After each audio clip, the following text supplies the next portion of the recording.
Hola, muy buenas tardes. Nos encontramos nuevamente en nuestro programa ¿Qué pasa se olvido? Como ustedes saben, este programa que lo hacemos en conjunto entre el Museo de la Memoria y Santiago TV, que es el canal de televisión de la Universidad de Santiago. Todos los miércoles entrevistamos a una persona significativa y en esta oportunidad,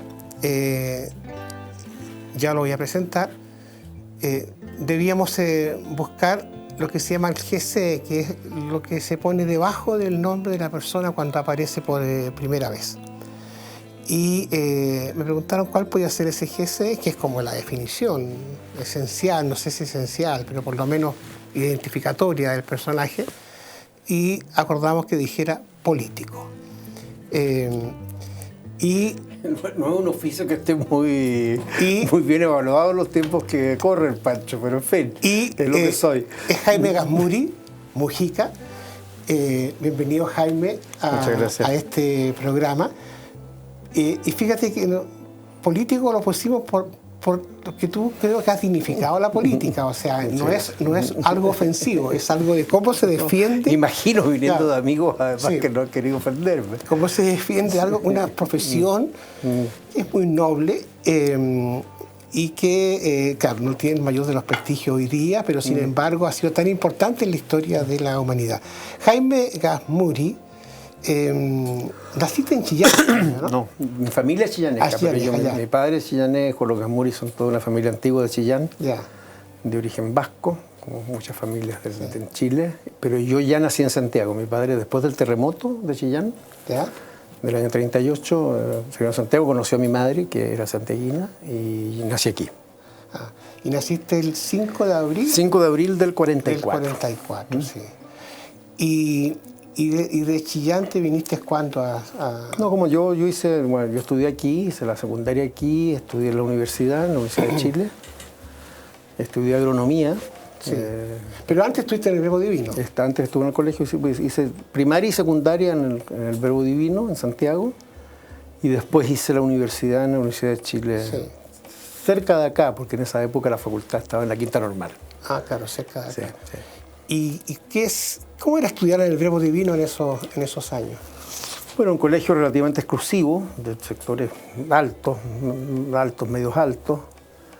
Un colegio que tenía una tradición, el viejo liceo alemán, que tenía una tradición de curas alemanes, que en general su característica particular era que en general había mucho cura alemán que eran con mucha vocación científica, de fisiólogo, ¿no? Tenía en ciencias naturales, ciencias duras. Yo cuando ya entré, y esta era una sucursal del liceo alemán que quedaba en Santiago, digamos, ahí en el centro de Santiago. Cuando yo llegué ya esa vocación científica un poco se había perdido. Era un colegio tradicional, católico, tenía muy buenas instalaciones deportivas, una formación más bien clásica, una formación religiosa sin un carisma muy particular, no tenían la fuerza de los jesuitas o de otras congregaciones de ese tipo. Y alguna influencia alemana, mucho deporte, tenía muy buenas instalaciones deportivas. Y bueno, yo tengo un buen recuerdo de un colegio más bien conservador. Yo era de la mitad izquierda de mi curso, por así llamarlo, y éramos en esa época demócratas cristianos. Lo más de izquierda que había. Lo más de izquierda que había. Había un compañero que era radical, pero realmente era un asunto completamente el único que había, digamos, en el colegio. O sea, la gente o era de derecha o era más. En esa época la gente más progresista, más abierta a otros temas, nos identificábamos, por así decir, con. ¿Pero tu familia era conservadora? Digo yo, tus papás, no sé. Mi familia era de tradición más bien liberal. Liberal, claro. Mi padre fue liberal de joven y después se fue desplazando hacia el centro, yo diría. Votó por Frey. Yo el primer recuerdo electoral que tengo, imagínate, es del año 52. Ajá. Yeah. Porque yo tenía 6, 7 años, me iba en trolley en ese tiempo al colegio, entonces me iba mirando los afiches. Bueno, Allende fue candidato. El 52, sí, pero Allende no tenía mucho, por lo menos en el recorrido que yo hacía desde el centro hasta no aparecía mucho Allende. Aquí la pelea era Mate y Ibáñez. Ah, ya. En mi casa eran todos matistas. Tenía una tía hermana de mi padre que era falangista, que era el ala, por así decir, extrema de la familia. Y ella estaba en esa época con Alfonso, que era un radical, apoyado por los falangistas, cosa que a mí también me llamaba la atención. Pero después, en la siguiente elección, mi padre ya votó por Frey y murió antes del 70. Yo tengo la idea, pero a lo mejor es un deseo. Yo tengo la impresión de que el 70 es probable que hubiera votado por Allende. Por Allende. Mi madre no, mi madre votó por Tomic. Ya. Bueno, no era tan lejano el programa de Tomic. Pero te digo, ese era la... Correcto. Una casa donde siempre se conversó de política. O sea, mi padre era un tipo interesado, no tuvo una actividad política destacada, digamos, pero no, en una casa donde me acuerdo que en esa época había un famoso comentarista político que se llamaba Hernández Parque. Que tenía un programa y que era muy escuchado. Y en mi casa se escuchaba Hernández Parque casi todos los días. ¿Y cuándo te empezó a interesarte más la política decididamente? Bien joven, ¿no? Joven. Yo diría que partió, en fin, me gustaba la historia, participé bastante en el colegio en actividades extra programáticas, era lo que más me gustaba. Había una academia de historia, hicimos teatro. O sea, yo diría que la historia, la cuestión social. Yo llegué a la política más bien por lo que hoy día se llamarían los movimientos sociales. ¿Pero la cuestión social de iglesia, la renovaron? Vinculada a la iglesia. En el colegio había muy poco de eso. Ya. Así que mi actividad extraescolar no fue muy vinculada a lo social. Algunas cuestiones caritativas, por así decir. Recuerdo algunas visitas a poblaciones, pero en asuntos muy asistenciales. Y ya en la universidad estudié agronomía. Lo que más entonces, el interés por la política me viene de muy joven. Pero en agronomía el tema fuerte ahí era, bueno, reforma agraria. Sí. Y, por así decir, el catolicismo social. Sí. Participé en el Instituto de Humanismo Cristiano, tuve alguna vinculación con la gente, con Gonzalo Arroyo, que venía llegando de Estados Unidos, que después fue un cura jesuita, que fue un teórico importante, digamos, vinculado a la reforma agraria y después vinculado a los cristianos por el socialismo, en fin. Sí. Pero yo diría que mi primera vinculación fuerte con actividad social y política fue mi vinculación con el proceso de reforma agraria. Y eso fue básicamente muchos años de activismo en el campo. Reforma agraria. Hay una portada, vamos a ver si la podemos encontrar, la portada de una publicación que es tuya, donde hace un curso el año 71.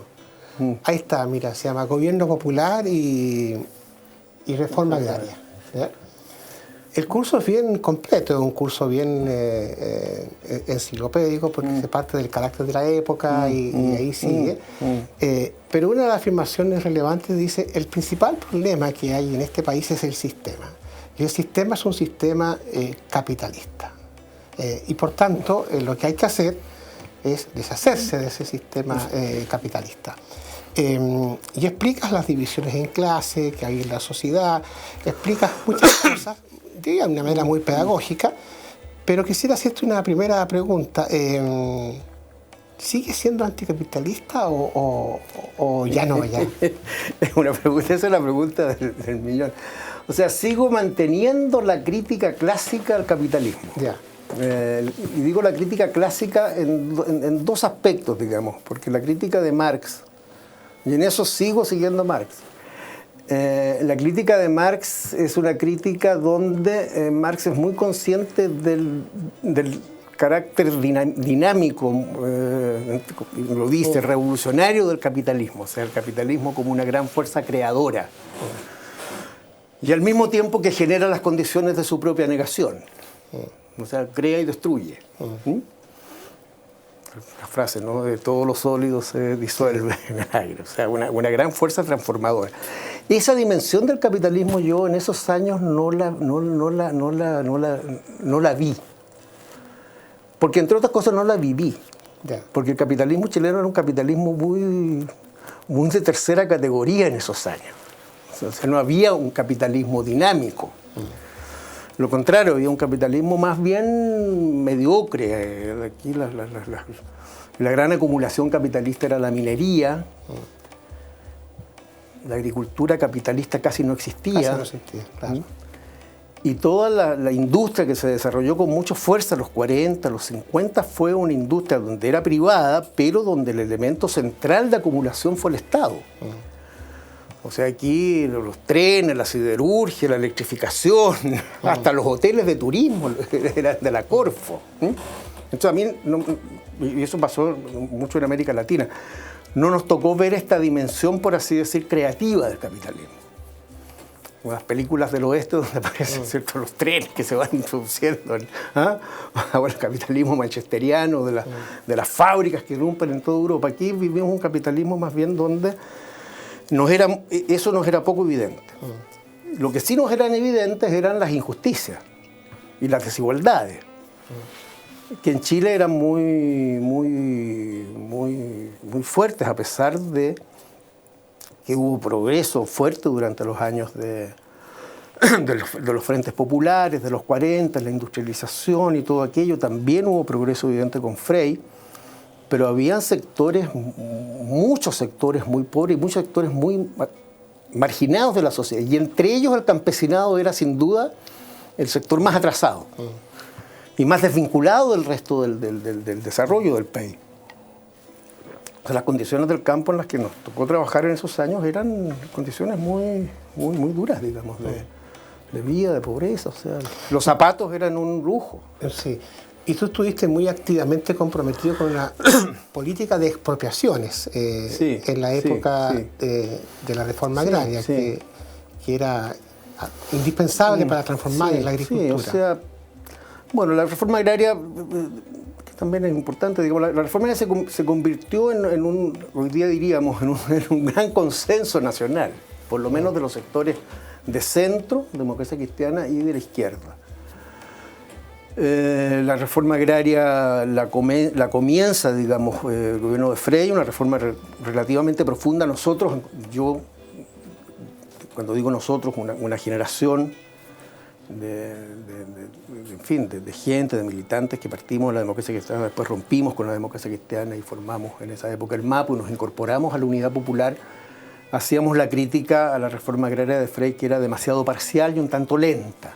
El líder, nuestro líder, digamos, en materia de reforma agraria era en esa época Jackson Scholl, que todavía está vivo, y el otro día fui lanzó un libro, Jack, notable, tiene cerca de 90 años, un libro pequeñito, donde vuelve a los temas de los cambios agrarios que habría que hacer hoy día, digamos, en el mundo del capitalismo global. Bueno, entonces el tema de la reforma agraria era considerado por lo que nosotros llamamos los desarrollistas, por así decir, como una condición indispensable para el desarrollo de Chile.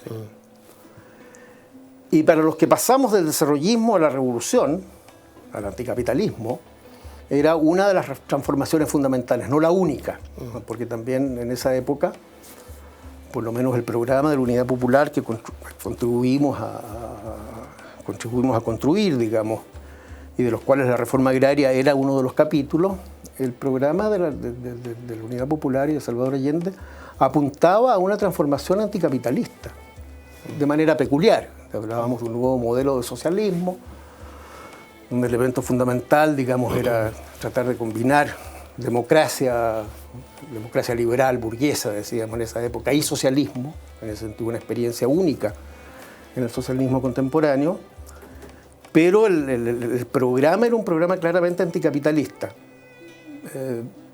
por etapas, por así decir, pero básicamente ahí el tema era la nacionalización de los recursos básicos, Sí, la nacionalización del sistema financiero sí, y la nacionalización de lo que llamábamos los sectores estratégicos de la industria y la eliminación del latifundio. Entonces era un programa de expropiación de capitales muy fuerte. Ahora, en el campo de la agricultura, Jaime, tú decías, unas soluciones son las cooperativas agrícolas, pero también promovía la creación de haciendas estatales. Mira, esa fue una discusión que finalmente se planteó, pero que no se resolvió. No se resolvió porque vino el golpe y hubo una contrarreforma agraria, porque todo volvió a cero. Lo que quedó de la reforma agraria fue la eliminación del latifundio. Sí. El latifundio nunca más se reconstruyó en Chile. Sí. Y es cierto decir que la transformación agrícola que hubo en Chile después, y que nos ha convertido en lo que algunos llaman potencia agroalimentaria, una gran potencia exportadora de alimentos, fue posible, entre otras cosas, porque ya no había latifundio. Sí.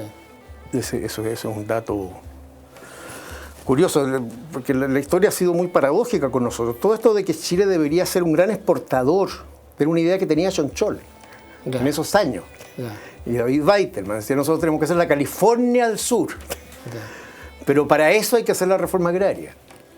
Porque la vieja estructura del latifundio no es moderna. No da. La agricultura extensiva, el trigo, la ganadería, la hacienda somnolienta y atrasada. Entonces, eso es lo que había que modificar radicalmente para que hubiera desarrollo agrícola, no solamente redistribución. Y claro, allí se enfrentaban dos orientaciones. Una, que quería reproducir en Chile un tipo de agricultura familiar, con la multiplicación de pequeños productores. Eso era básicamente la orientación, además de la reforma agraria, de una parte de la democracia cristiana. Sí. Con organización cooperativa, pero con propiedad familiar, cooperativa de venta, de insumos, etc. Pensando un poco en una agricultura como la danesa, o como la italiana de las zonas de pequeña. Y había una tendencia que era más cooperativa o más estatizante. Yo nunca fui estatizador, pero sí organización de cooperativas de producción, no solamente de comercialización. Teníamos más bien una idea de no multiplicar unidades muy pequeñas, porque nos parecía que productivamente eso iba a ser difícil, desarrollar una agricultura moderna sobre la base de una suma de unidades muy pequeñas, y que en algunos rubros de lo que pensábamos que Chile tenía condiciones, se necesitaban explotaciones que fueran un poco más allá de las familiares. Estamos pensando en la vitivinicultura, en fin. Pero ese debate que hubo, fue una pugna, los campesinos en general querían propiedad individual. Eso era más o menos evidente. Y en general también, entre comillas, los ideólogos de la reforma agraria, más bien nos orientábamos hacia formaciones más bien cooperativas. Yo nunca estatales, porque ya era más o menos evidente en esa época que las formas súper estatistas de organización agrícola no habían tenido mucho éxito. Era la experiencia de la Unión Soviética. Me parece leído, pero eso es parte de la guerra, que Conchitoro sería una buena empresa estatal, no sé. ¿Qué? Que Conchitoro sería una buena empresa estatal. Claro, pensábamos en grandes, claro, 1000 hectáreas de viña, ahí ya más bien pensábamos que eso fuera administrado por un buen gerente público. Hay que más que por preguntarle a Rafael Grisasti, que piensa eso. Bueno. Pero mira, ahora volvamos un poco. ¿Cómo se forma todo esto en síntesis, porque el programa no es muy largo? ¿Cómo se forma la decisión de salirse de la democracia cristiana y de formar el MAPU?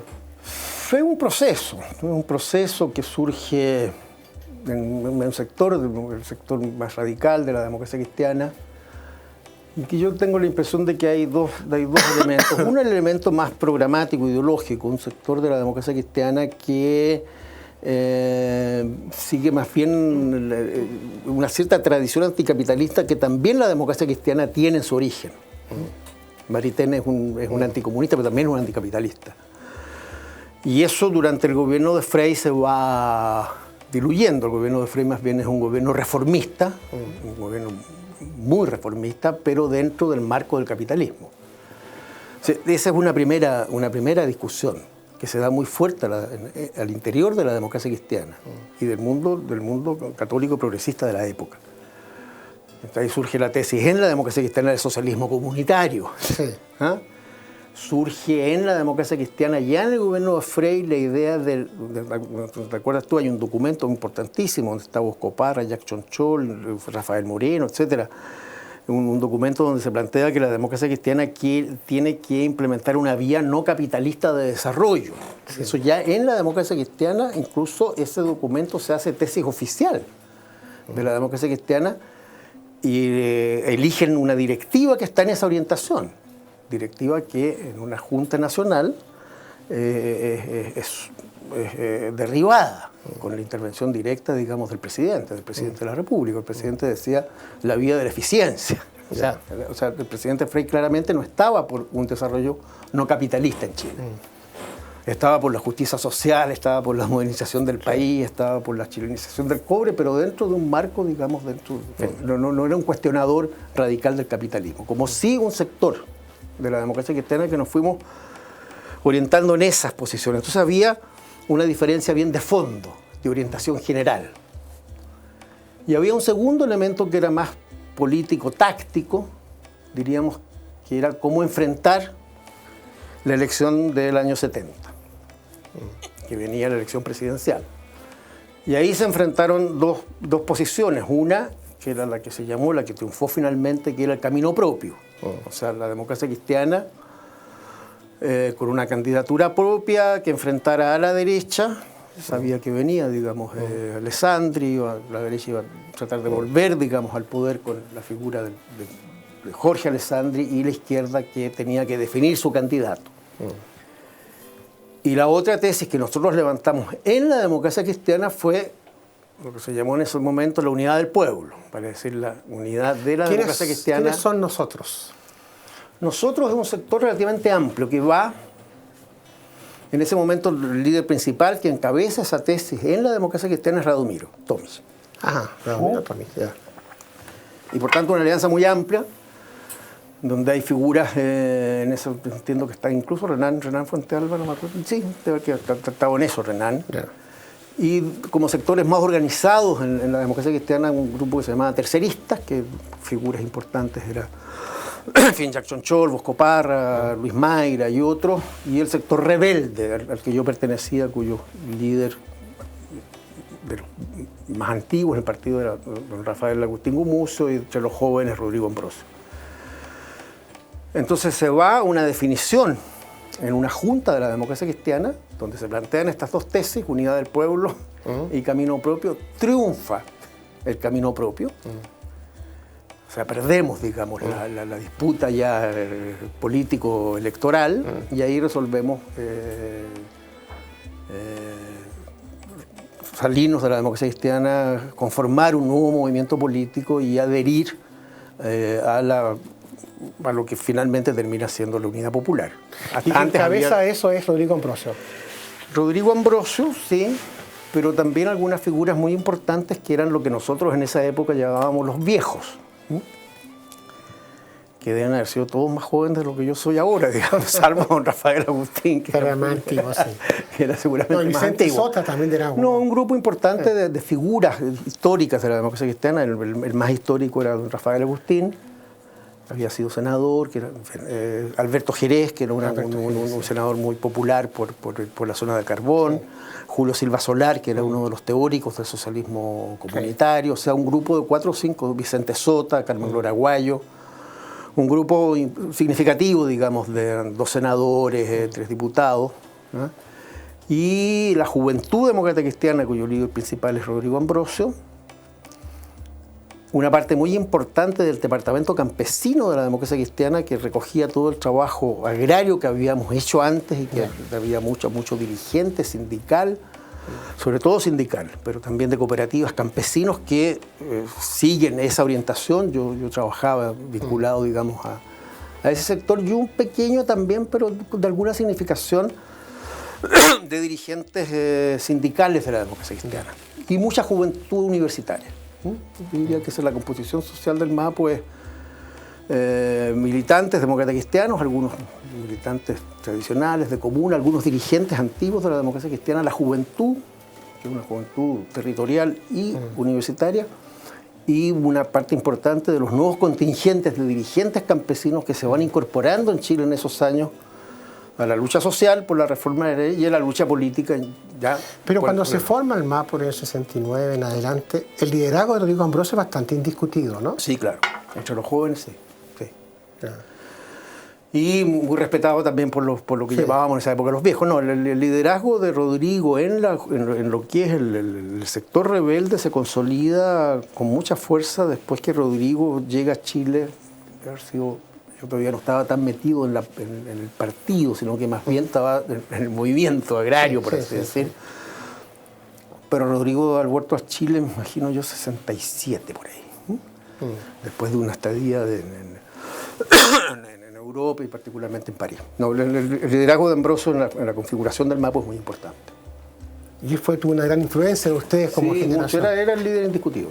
O sea, era un liderazgo muy fuerte, muy carismático, en fin, tenía mucha fuerza intelectual. No, era un liderazgo fuerte que desgraciadamente, digamos, Rodrigo murió muy joven. Rodrigo murió a los 31. Estamos hablando del 19 de mayo del 72. 72, 2 años después, menos de 2 años después del triunfo de Allende en septiembre del 70. ¿Y tú vas a asumir la calidad de secretario general del MAPU? Sí. Después de eso, después del fallecimiento. Claro, yo fui subsecretario general del MAPU. Cuando nace el MAPU, yo que venía más bien del movimiento que de la juventud demócrata cristiana, el primer secretario general se llamaba en esa época, lo que hoy día serían los presidentes de los partidos. Entonces la presidencia, o sea, la secretaría general la asume Jacques Chonchol, que es el primer secretario general. Yo soy subsecretario de Jacques, en representación de los jóvenes, por así decirlo.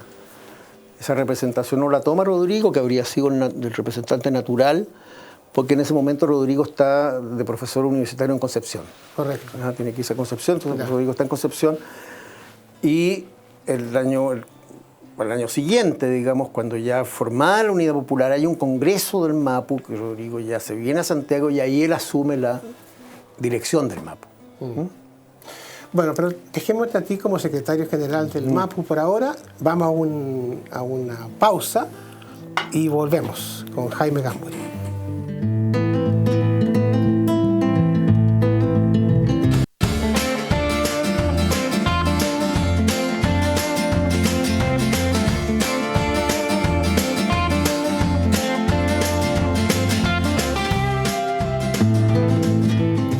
Bueno, aquí nuevamente seguimos con Jaime Gas Muri, lo tenemos situado como secretario general del MAPU el año 1972, a fines de 72, después de la muerte de Rodrigo Ambrosio. Entonces pasa a tener una responsabilidad política mayor que la que tenía antes, y en esa condición estás también cercano a lo que es la dirección del gobierno de la Unión Popular y particularmente al presidente Allende. Te toca una relación más directa con el presidente Allende. Sí. Bueno, la verdad es que sí, con el presidente Allende ya tuve una relación relativamente cercana durante la campaña. Se constituyó allí una especie de comando de campaña donde había un representante de cada uno de los partidos. A mí me tocó, digamos, ser el representante en ese momento del MAPU en la campaña del 70 de Allende,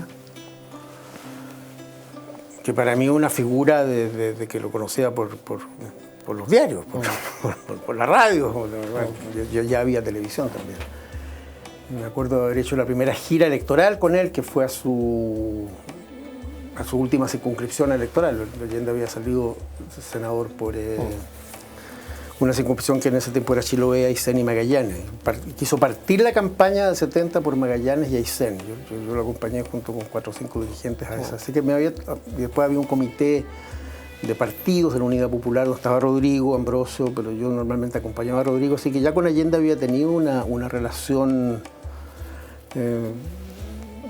frecuente, que obviamente después yo ya como jefe de partido se hizo un poco más frecuente.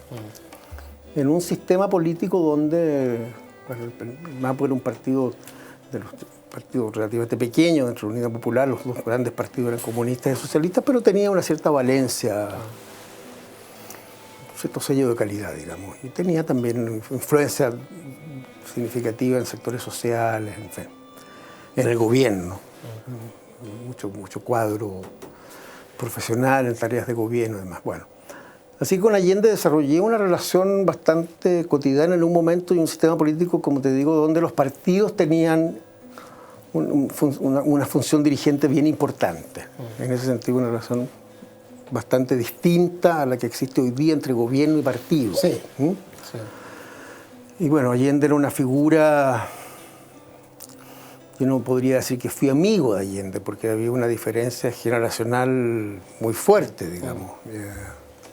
Pero cambiaste tu opinión de él, porque al principio era como más, lo mirabas más como pero la reformista. cambié mucho antes, la cambié en el 70. Ah, ya. Porque yo consideraba que Allende, nosotros considerábamos que Allende era una figura un poco gastada, Ya.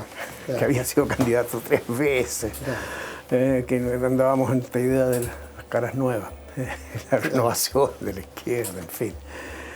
Y a mí me cambió la opinión de Allende muy tempranamente porque invitó a almorzar a la dirección del MAPU para preguntarnos por qué no lo estábamos apoyando, como la precandidatura. Y fue bastante astuto el presidente, el senador en esa época, porque invitó solo a un joven, que era yo. Y todos los otros eran todos nuestros viejos, que en general no tenían esa crítica que nosotros teníamos.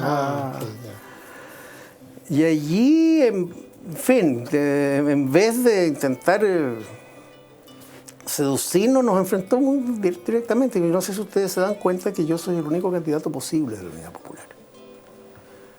Y yo tenía que informar después a mis compañeros de qué pasaba con este señor tan reformista. Y ahí tuve que decirles que el hombre se las traía. O sea, ahí empezó a cambiar mi mirada y después en general, eso yo creo que hubo un cierto cambio de todos los que éramos la dirección del MAPU, porque era una dirección, claro, había un liderazgo muy fuerte que era Ambrosio, pero también había una dirección bastante colectiva, decimos, estaba, en fin, estaba Enrique Correa, Fernando Ávila, en fin, varios... Alejandro Opel, en fin, un grupo de gente joven, y en general nos fuimos haciendo muy allendistas, yo diría ya antes que Allende asumiera.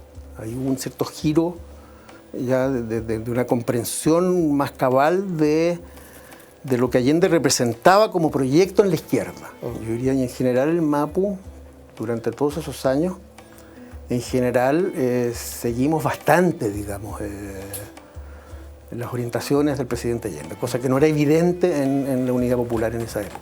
Así que con Allende tuve una relación frecuente, de parte mía, de mucho cariño. Yo llegué a quererlo mucho, Allende, de mucho respeto, y creo que había una corriente de simpatía mutua.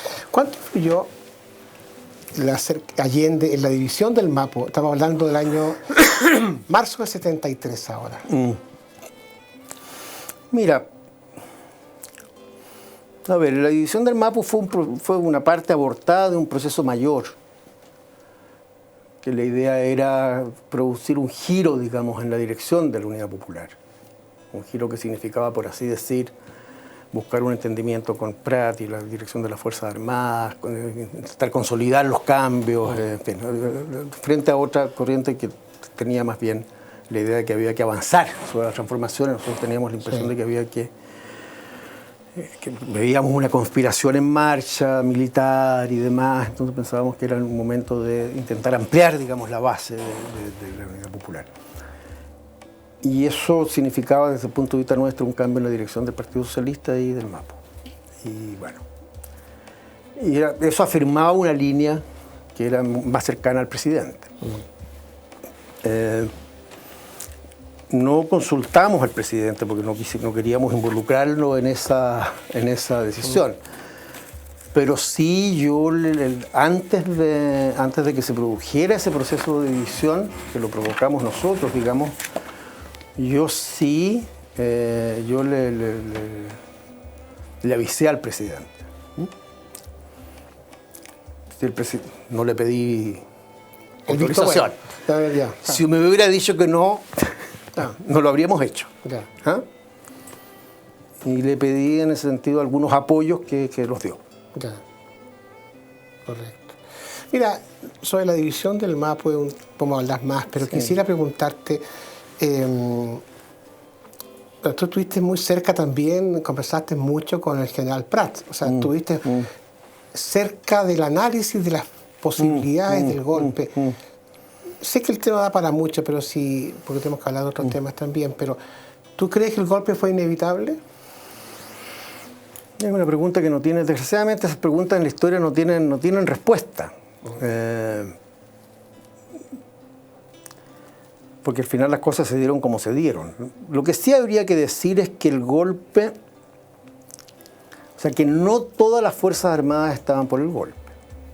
Había un sector golpista que inicialmente no era el mayoritario y que se fue haciendo mayoritario en el ejército, que Prat resistió hasta cuando pudo esa intentona, que siempre el sector golpista fue sí hegemónico en la Armada, el ejército estaba en posiciones más divididas y la Fuerza Aérea también. Prat tenía completa conciencia de esta situación. O sea, sabía que había una conspiración, tenía relativamente identificados, y a mi juicio bien identificados a los personajes que la encabezaban. ¿Incluyendo a Pinochet? No, porque Prat siempre que Pinochet era completamente leal a la Constitución y a lo que había sido por así decir, la equivocación de Prat completa, fue haber confiado en Pinochet. Eso, y confió con Pinochet. Mira, yo tengo la impresión de que le empezaron a bajar dudas a Prat los últimos 3 o 4 días, pero los últimos 3 o 4 días ya estaba todo. O sea, en ese sentido, había en un momento, un mes, hasta 2 meses antes del golpe, antes que renunciara Prat, y la renuncia de Prat fue provocada también por los generales que estaban en el golpe, que le hicieron una manifestación de mujeres frente a su casa, lo que le hizo muy difícil a Prat seguir al mando del ejército. Yo diría que hasta agosto había en el ejército un grupo de 6 o 7 generales claramente en posiciones constitucionalistas. Y eso lo encabezaba Prat, y yo diría que las 2 figuras más importantes con mando de tropas en el centro del país, que eran los generales Piquer y Sepúlveda, esos hombres eran muy fieles a Prat. Se fueron junto con Prat. Y eso permitió, digamos, que Pinochet copara todo el campo. Jaime, el 11 de septiembre, ¿dónde estabas? Yo estaba en mi casa. En mi departamento. Yo vivía en Apoquindo, allá arriba, muy cerca de lo que era la residencia particular del presidente, Tomás Moro. Y ahí me enteré, bueno, me fui enterando. Una amiga me llamó al Paraíso como a las 6 de la mañana, diciéndome que estaba tomada la ciudad. Había vuelto la escuadra que había salido el día anterior, eso está todo escrito.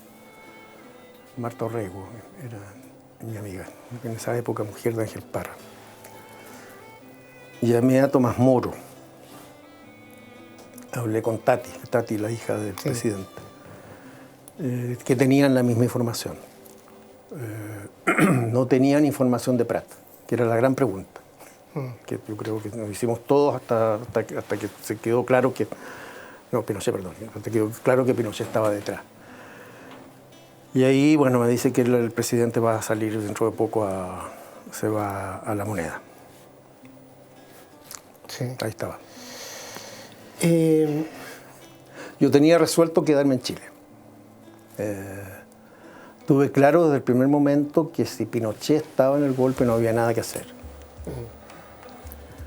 Entonces, Jaime, ¿quién es Joaquín Rodríguez? Joaquín Rodríguez. No, Rodríguez, no conozco. Hay un Joaquín Alfaro. No. Rodríguez, a ver. Yo tengo un documento. Sí, me cambiaron. Joaquín era uno de los nombres que yo usaba como clandestino. Y dice Rodríguez, a ver. Firmado por Joaquín Rodríguez y Federico Martínez. Me puse Rodríguez ahí ya, pues. Ya. O sea, eras tú. Debo ser yo, sí, porque yo Joaquín lo usé. Claro, uno usaba nombres, siempre uno usa nombres que tienen que ver algo en la imaginaría. Yo era por Murieta. Ya, Joaquín Murieta, claro, el Rodríguez por Manuel Rodríguez, ¿sí o no? Sí, pero yo Rodríguez lo voy a usar alguna vez, pero sí, no, pero era el Joaquín creo que después me cambié a Alfaro, que es un nombre raro. Claro, también es insurrección, Alfaro. Claro. Pero sí, porque a mí me había gustado mucho, además mi mujer en esa época había trabajado en la obra de Neruda, porque ella estudiaba teatro en la Universidad de Chile. Así que por Murieta yo me puse Joaquín y efectivamente firmé algunos documentos. Y tú enfrentaste el tema de la clandestinidad dirigiendo un partido acá. Fue una etapa muy especial la que te tocó vivir. ¿Cuál es tu recuerdo de esa época? ¿Es una época que la recuerdas como de una manera, nostálgica? ¿Es una época difícil de terror o de represión, pero es también una época de resistencia? ¿Cómo tú ves ese periodo? Mira, primero diría, fueron varios años. En total 7. No continuos. Los primeros 2 años yo me quedé en Chile el 73 y salí por primera vez al exterior en el 75, en junio. Ya. Fueron años muy, muy duros, de mucha represión, de mucha improvisación inicial, digamos, para vivir y trabajar y luchar en condiciones que eran completamente desconocidas. Con mucho compañero que estaba preso, que estaba desaparecido, o sea, y con mucho miedo. Vivíamos situaciones de mucho miedo. Aquí se instala el miedo, a mí por lo menos. El miedo físico. Como uno no puede vivir en el éxtasis del miedo también con buenos momentos. Sí. Yo siempre digo, el miedo es como el amor. Tú no puedes vivir en el éxtasis del amor. Puedes estar un rato, después tienes que bajarte un poco. Con el miedo pasa algo felizmente parecido. O sea, yo por lo menos no vivía aterrado todo el tiempo. Miedo, pero te quedaste igual. Sí, claro, no, bueno, sí. O sea, el miedo se hizo un acompañante. Ya. Que aparecía y desaparecía, pero que siempre estaba ahí, que era un miedo real, o sea, no es que estuviera paranoico, sino que efectivamente, si el control no lo pasaba, si descubrían que tu carnet era falso, si un compañero caía y daba tu dirección, todas esas cosas pasaban. A mí felizmente no me pasaron, porque si me hubieran pasado no habría contado el cuento. Pero políticamente era más importante estar acá. Sabiendo en ese periodo tenía conciencia clara de que si me pillaban, lo más probable es que me mataran. Sí. Eso ocurría. Sí. Pero te vuelvo a preguntar, ¿tú pensabas que políticamente yo era mejor estar en Chile? Mira, yo no tuve ninguna duda. Ya. Durante esos años no tenía ninguna duda. O sea, lo tenía resuelto de antes. Y no es que ahora lo diga, sino que porque recuerdo conversaciones con María Beatriz, que era mi mujer en esa época, de antes del golpe. Si hubiera el golpe, ¿qué hacemos?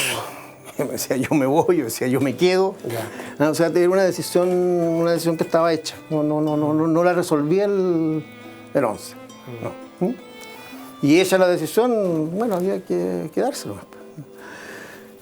¿Qué importancia tiene? Ahora, pero junto con eso, esa es una dimensión. Y la otra dimensión, que se vivía en una situación de mucho, muy constreñidos.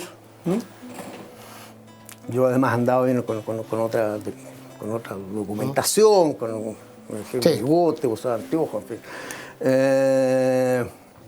El círculo que te rodeaba, que eran tus compañeros, y un poquito más allá, los compañeros de los otros partidos con que teníamos relación, también la sensación de una tremenda solidaridad. Sí. O sea, vivíamos rodeados de solidaridad, de cuidado, de cariño, ¿no?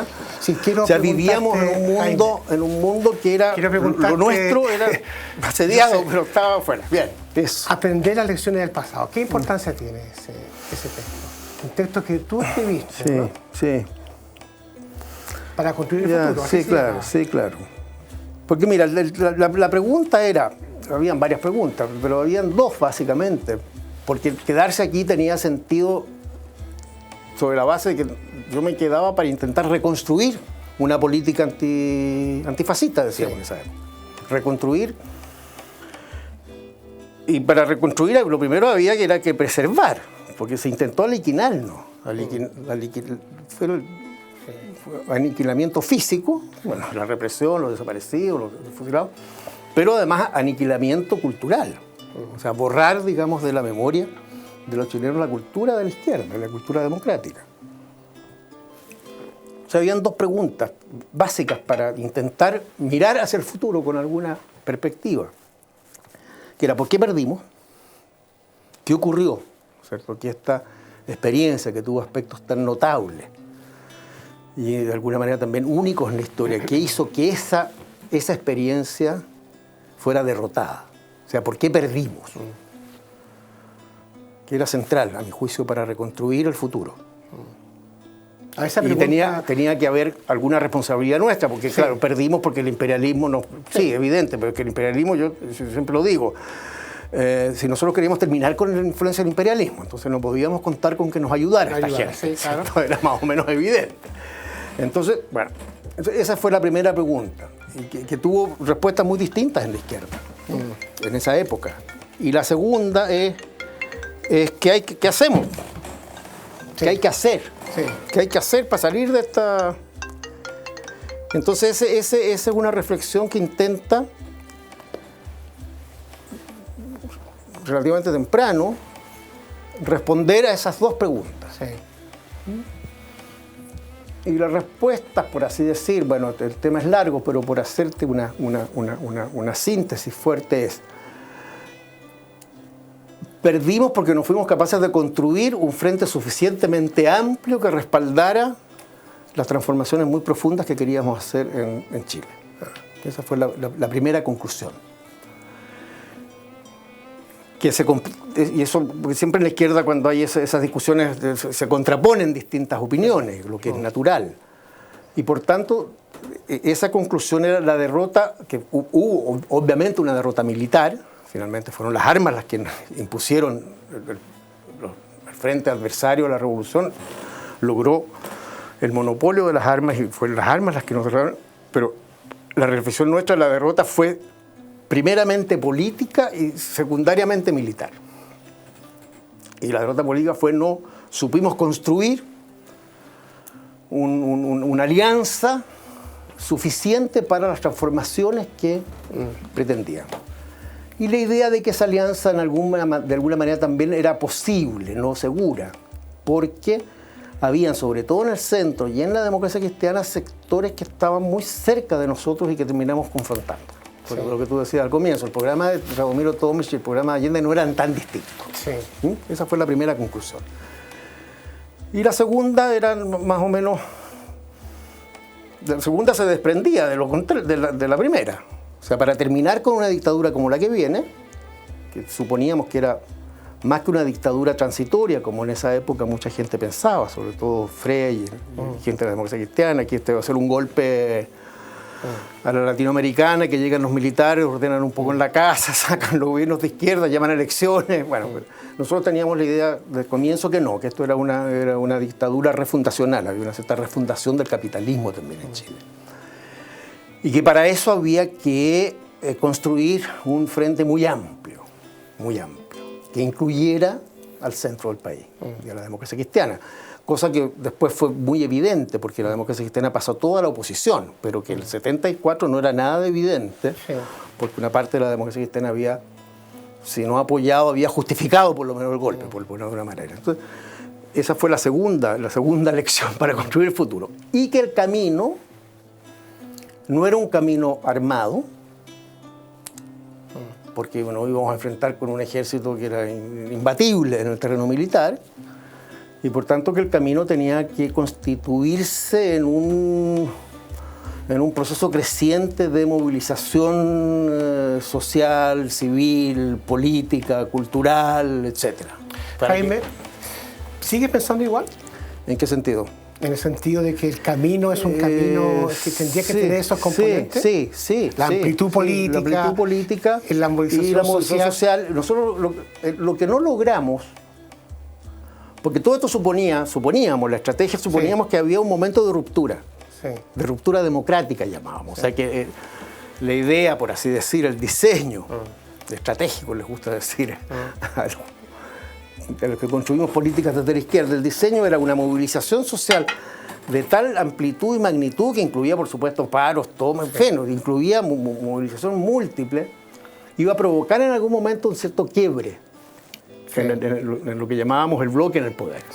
Incluso algún quiebre en las Fuerzas Armadas.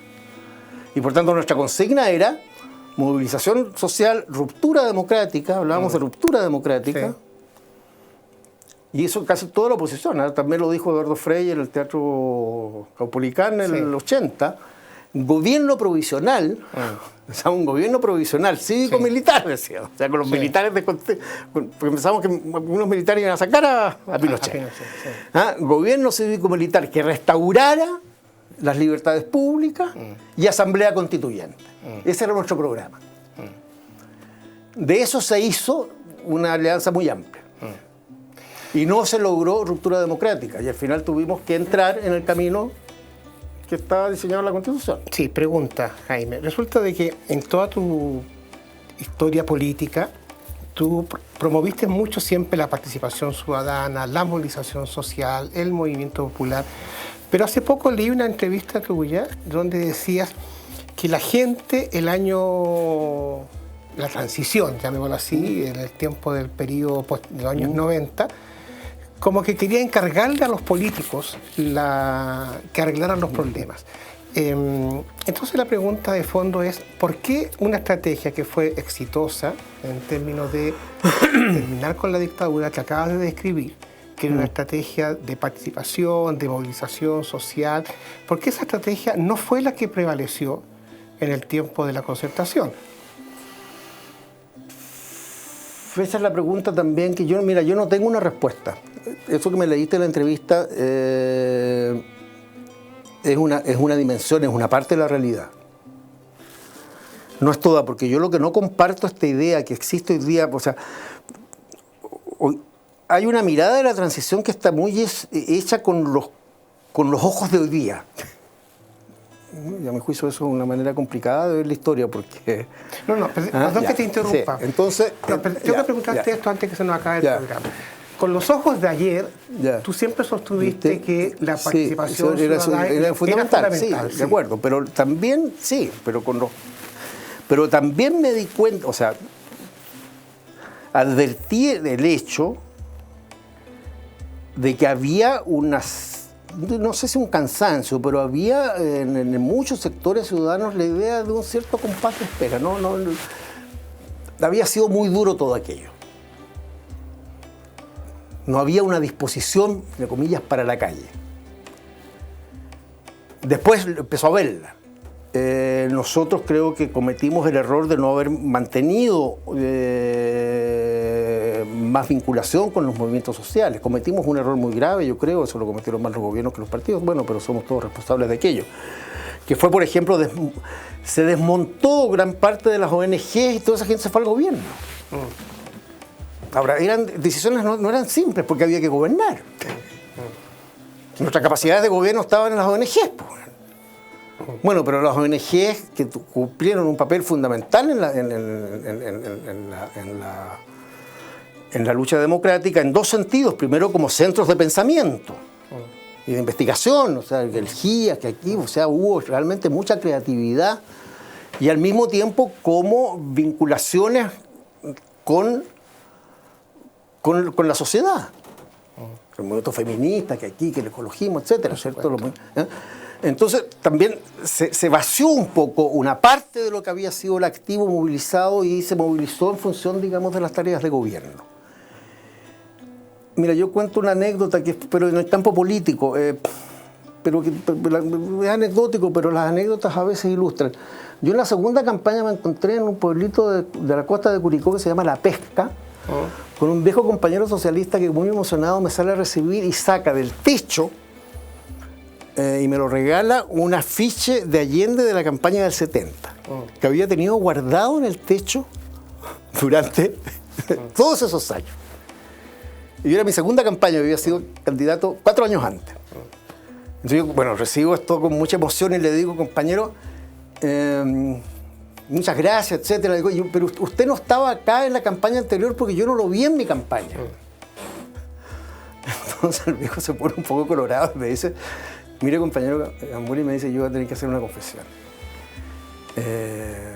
Yo la vez anterior no voté por usted. Voté por el senador Pacheco.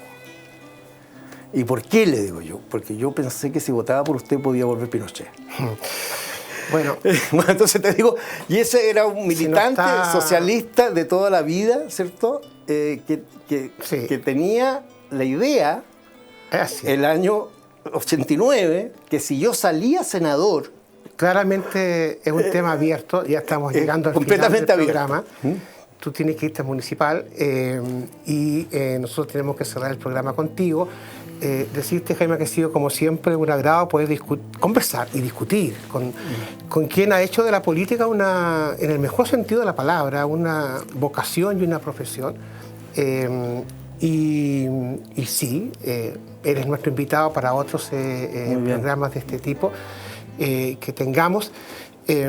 Y agradecerte, mandar saludos a Paulina, que la conocemos mucho, su señora, y decirte que ojalá que podamos encontrarte nuevamente en algún rol de responsabilidad política del país. Muy bien. Mira, la verdad es que la política, más que un oficio, para mí ha sido básicamente una vocación, una opción de vida. Ha sido así. Me ha llevado, la vida, por donde la vida nos ha llevado. Y la he ejercido con gran orgullo. Yo soy un gran defensor de la importancia que tiene la política en la vida de las sociedades, a pesar de las miserias que muchas veces presenta. Muy bien, con esa frase de Jaime nos quedamos. Estamos cerrando el programa. Nos vemos el próximo miércoles en ¿Qué pasa? Se olvidó.